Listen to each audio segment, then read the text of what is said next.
Hello friends, welcome to a lecture on women education. The main objectives of our today's deliberation are: we will know the historical perspectives of women education, we shall be able to understand the importance of women education, we will try to get acquainted with the need of women education, we will also become familiarized about the problems associated with women education, and finally we will try to know the various recommendations related to women education. Let me first of all give you a brief introduction about women education. Women education is a catch-all term for a complex set of issues and debates surrounding education like primary, secondary, higher education and health education, in particular for girls and women. It includes areas of gender equality, roles, duties, obligations and access to education, and its connotation to elevation of poverty.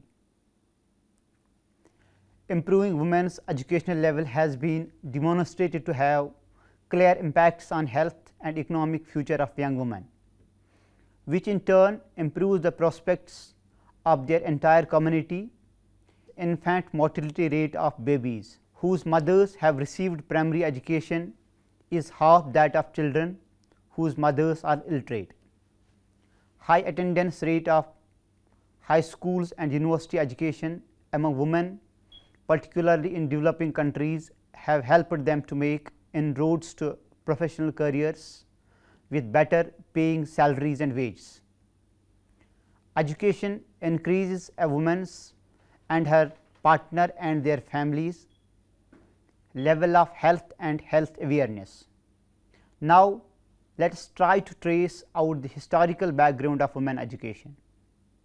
It is very important to know the historical background. If we have to make a study of status of women in India, it is not easy to find answer for questions like when did women start losing their status, or who was responsible for this situation, the status of women in India, problems and concerns, position that women occupied in the medieval and later the colonial period is of utmost importance. It can't be clearly stated whether equal rights between men and women prevailed or not during the Vedic period, but available sources show that liberal attitudes and practice pertaining to women did exist. Women were actively involved in religious and social matters. They had some freedom to choose their partner in marriage, and a widow was permitted to remarry. As India started taking steps towards civilization, social discrimination increased. Jainism and Buddhism emerged as forceful religious reform movements. According to Lord Buddha, women's spiritual capacity were equal to men's. Buddhism began as a religion that treated women as equal to men in their capacity for personal spiritual development. The high status that women enjoyed during early Vedic period gradually started deteriorating in the late Vedic period. Lineage began to be traced in the male line, and sons were the sole heirs to family property. As the economic and social status of sons began to rise, the position of women saw a steep decline. The position of women reached an all-time low during the age of Dharmashatras. It is during this age that code of conduct prescribing behavior norms for women were evolved. This period saw the exclusion of women from both economic and religious sphere. During the period of Dharmashastra, child marriage was encouraged and widow marriage was looked down upon. The birth of girl child was considered as an ill omen, and many parents went to the extent of killing the female infants. The practice of sati became quite widespread because of the ill treatment meted out to widows. The system of parda, which was prevalent among royal families, nobles and merchant prince classes prior to the advent of Muslims, spread to other classes also. During the medieval period, the practice such as polygamy, sati, child marriage, ill treatment of widows already prevalent during the Dharmashastra age gained further momentum. The priestly class misinterpreted the sacred texts and created an impression that all these evil practices had religious sanction. With the advent of the British, the status of women saw many changes. The East India Company was mainly a trading company involved in trade in India. To expand their trade network, they started acquiring territories. As they were a trading company, the question of law and order in the acquired territories posed a great challenge before East India Company. Therefore, the company acquired the rights to make laws related to the criminal area. At that time, the customs were devised and sustained by male members. Women were not even consulted. Women's wrongs formed the theoretical basis for men's rights, or more properly, male duties towards moderating women's lust. Women were not given equal matrimonial rights to property, rights to widows to remarriage, adoption and divorce rights. This situation was severely criticized by the colonial authorities. In return, Indian cultural nationalism argued in favor of Indian tradition. Therefore, 19th century is often termed as the century of social reform. The criticism angered the people of India and caused a serious threat to the longevity of colonial rule in India. Hence, the Queen's Proclamation of 1859 declared that British authorities will not interfere in religious matters of the people. To bring reforms smoothly in Indian legislation, transforming the family structure were introduced in princely states without much opposition. Baroda was the first to introduce divorce provision. The princely state of Mysore enacted the Infant Marriage Prevention Act of 1894. Keeping pace with these princely states, Malabar, part of Madras Presidency, and Travancore introduced reforms. But the major drawback was that the princely states could not stop violation of these laws across their borders. Let us have a look over the present status of women in India.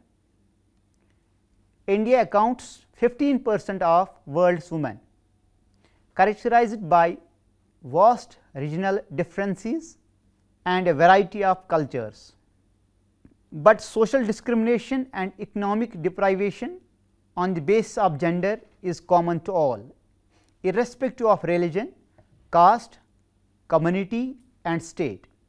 Empowerment of women, gender discrimination and violence against women, which have become serious subject of sociological research in contemporary times, was till then neglected. While the contemporary social changes have exposed women to unprotected socio-economic, cultural and political environment, there are no corresponding protective social systems and institutions of social justice to safeguard their interests. There are many who are skeptical about women's ability to exercise equal rights with men and about their capacity to play equal role with men, but such apprehensions are ill-founded in the context of the broader opportunities available for women.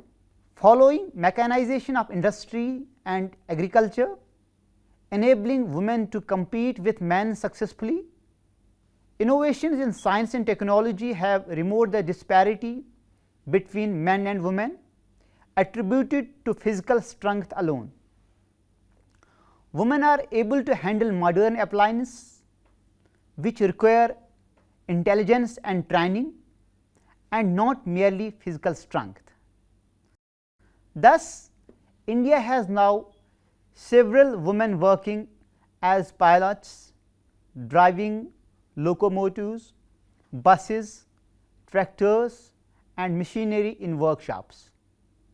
It is not therefore fair to relegate women as a group to an inferior position in society. The Constitution does not regard sex as a permitted classification and prohibits sex as a basis of differential treatment in all areas of legal rights. Modernity has resulted in a growing flexibility and changes in the gender roles of men and women. The earlier conception that man was the provider of basic necessities for a family and woman, the child bearer and caretaker of whom, is no longer valid in the changing social structure and economic compulsions. In spite of the progress made, rural women and those belonging to the Dalit, tribal and nomadic communities remains unaffected. So is the case with Muslim women among the minorities. The latter are far from realizing their basic rights. For instance, the low level of political participation of Muslim women in India is not only a consequence of the lack of resources, but also the result of the status of Muslim women in the community. Since women in India have little place in the public arena, they also express less faith in political process. In spite of the UN Charter of Human Rights and the provisions of the Indian Constitution, women continue to be the victim of exploitation. The view that the future generation of a family is carried on and preserved by boys only has degraded the position of women in society. Similarly, it notes that majority of the women are lacking in the spirit of rebellion. If careful attention is not paid and major steps are not taken, the situation will become extremely critical. Therefore, any attempt to assess the status and the problem of women in a society should start from the social framework. Social structure, cultural norms and value system are the crucial determinants of women's role and their position in society. In respect of the status, there is a gap between the theoretical possibilities and the actual realization. Dear students, let us get to know about empowerment of women. Empowerment allows individuals to reach their full potential, to improve their political and social participation, and to believe in their own capabilities. Development programs have aimed to empower women by increasing their control over contraceptive choices, by providing them access to credit and through education.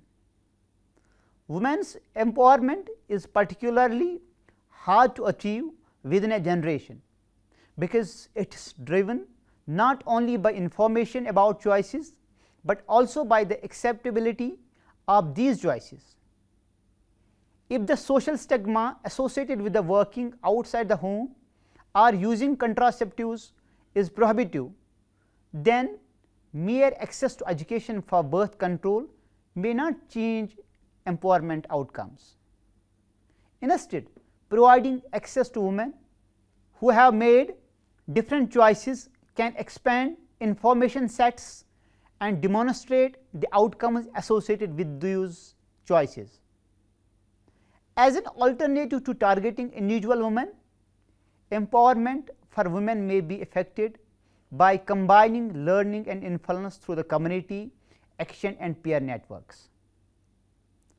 Now, let us try to pay our attention towards what prevents girls from getting quality education. In many countries and communities, in both the developed and the developing world, parents can take it for granted that their daughters receive a quality education. Yet in many other places around the world, providing every child with an education appears to be beyond reach. There are 5 main challenges we identify that make it difficult for girls to access education. These include the cost of education, ensuring that communities, parents and children can afford schooling. The second one is poor school environments, ensuring that girls have access to a safe school environment.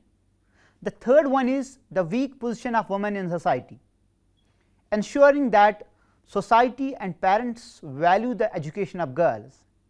Next one is conflict, ensuring that children who are excluded due to conflict have access to schooling. And finally, we can say social exclusion, ensuring girls are not disadvantaged on the basis of caste, ethnicity, religion or disability. Now, let us try to trace the problems of women education. About 50% of total population consists of women, but women education in India is much lower as compared to men. It is not because the women are not interested in getting higher education, but these are faced with some serious difficulties. Since independence, more and more attention is being paid to the spread of literacy and women education in India, because it is felt that in India democracy can be success only when female education spreads. But in spite of all this, women's education is not spreading at a rate at which governments want it. Several causes are responsible for this. In spite of certain outstanding examples of individual achievements of Indian women and a definite improvement in their general conditions over the last 100 years, it remains true that our women still constitute a large body of underprivileged citizens. Women, of course, do not form a homogeneous group in class or caste terms. Nevertheless, they face distinctive problems that call for special attention. The Backward Classes Commission set by the Government of India in 1953 classified women of India as a backward group requiring special attention. The educational, economic, political and social backwardness of women makes them the largest group, hindering the process of rapid social change. This gap which exists between the literacy rates of the two sexes also exists between the enrollment of girls and the boys at all levels of education.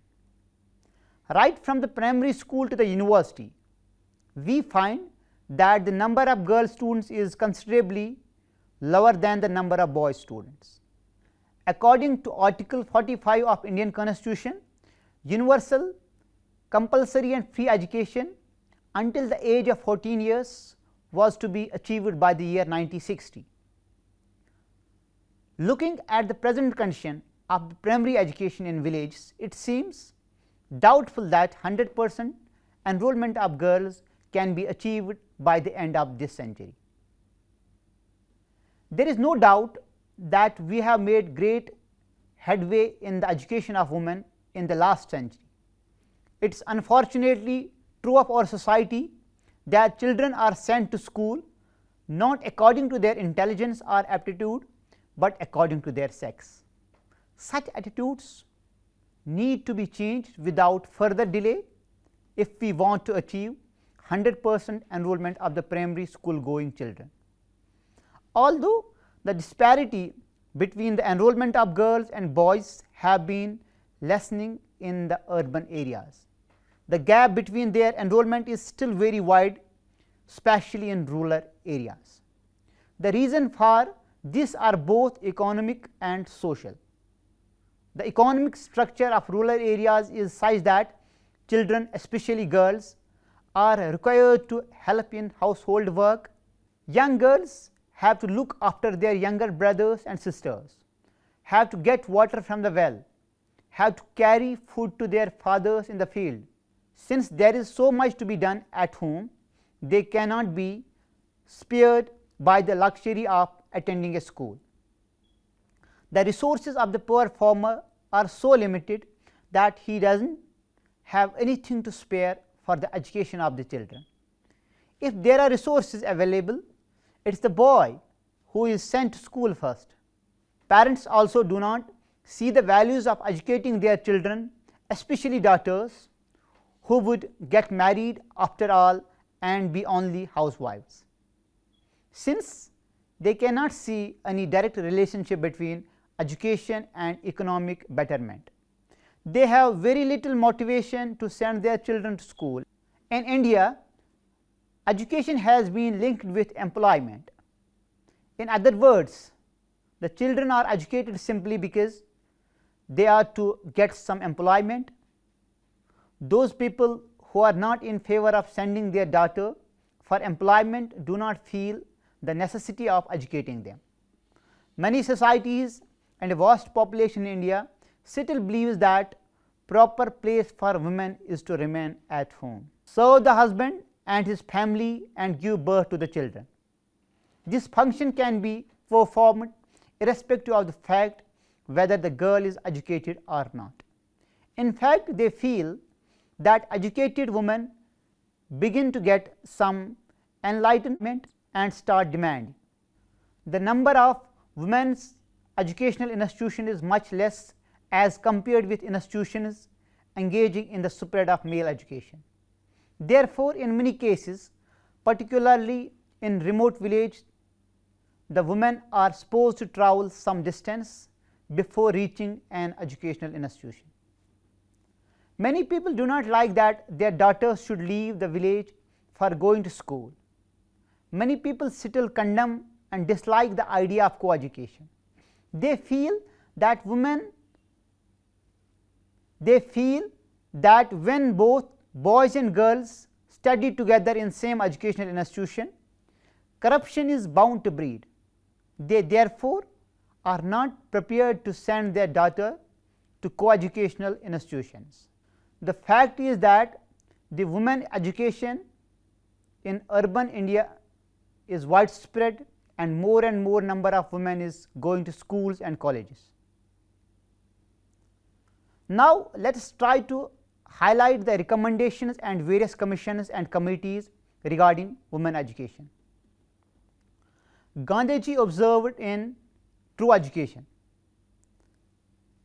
the question of the education of the child cannot be solved unless efforts are made simultaneously to solve the women's education, and I have no hesitation in saying that as long as we do not have real mother teachers who can successfully impart true education to our children, they will remain uneducated even though they may be going to schools. So, as per University Education Commission report 1948-1949, there can't be an educated people without educated women. If generally education had to be limited to men or women, that opportunity should be given to women. Surely it may pass to the next generation. The education of girls is very important from every point of view. It is only through the education of women that we can expect happier family life, better hygienic conditions, greater reduction in fertility rate, increased production and economic prosperity. Next one is Kothari Commission 1964 to 1966.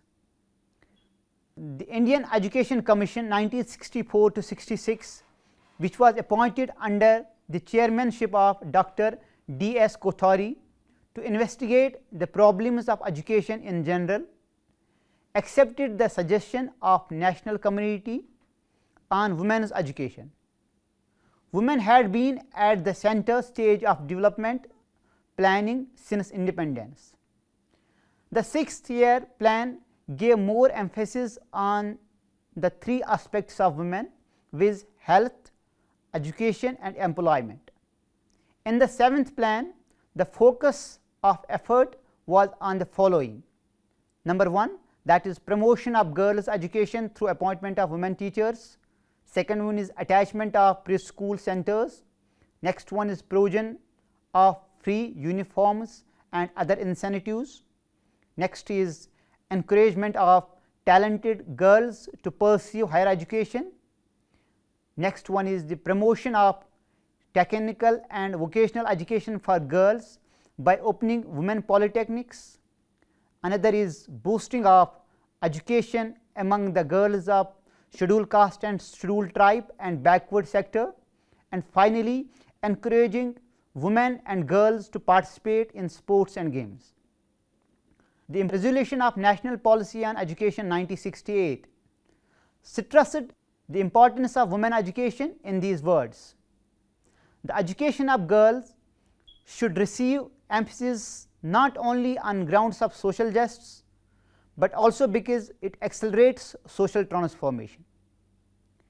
The United Nations Declaration on the Elimination of Discrimination Against Women 1967 took note of the great contribution made by women to social, political, economic and cultural life, and the part they play in family and particularly in the rearing of children, and recommended the following in Article 9 of the Declaration: that all appropriate measures shall be taken to ensure the girls and women, married or unmarried, equal rights with men in education at all levels.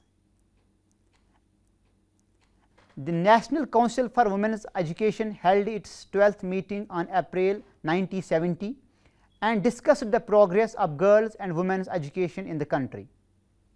The following major recommendations were made for accelerating the progress of girls and women's education, that is by recruitment of women teachers, literacy program, hostels, separate cells. Various measures have been suggested by the National Committee on Women's Education for the improvement of girls' education, that is providing school facilities, opening up new schools, bringing schools within easy reach of the children, starting girls section in boys school, condensed course for adult women, improving the existing schools, appointment of more qualified and educated staff, including a large number of women teachers, provision of better building and educational equipment, and along with it a wide choice of subjects, making education free, granting concession in the form of scholarship to poor and meritorious girl students, effective enforcement of compulsory education and creation of social climate among the village community to enroll all girls of school going age, providing other conveniences and inducements such as adjustment of school timing and vacation to suit local needs and conditions, free midday meals, free medical and health facilities for the school children, establishment of creches, etc. Then shift system, where co-education is not acceptable, an alternative is to start separate shift for boys and girls in the same building, so as to avoid duplicating of buildings and equipments. Guidance services, in order to make the education of girls more purposive and practical, effective guidance services should be provided in all schools as possible. Appointment of school mothers in mixed schools, establishment of nursery and pre-primary schools, public co-education. Direct cooperation of the public should be encouraged in the following fields, that is, establishing private schools, putting up school building, contributing voluntary labor for construction of school buildings, providing suitable accommodation for teachers and students, particularly in the rural areas, popularizing co-education at the primary stage, creating public opinion in favor of the teaching profession and to give greater respect to teachers in the community, undertaking necessary propaganda to make the profession of teaching for women popular, encouraging married women to take up at least part-time teaching in village schools and to work as school mother, and provision of special incentives to teachers.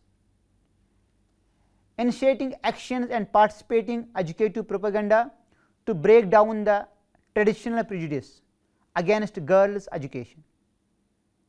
Then organizing school environment conferences, supplying midday meals, uniforms, free textbooks and writing materials to needy children. That is all about today's lecture. Hope you have enjoyed and understood. Thank you and goodbye.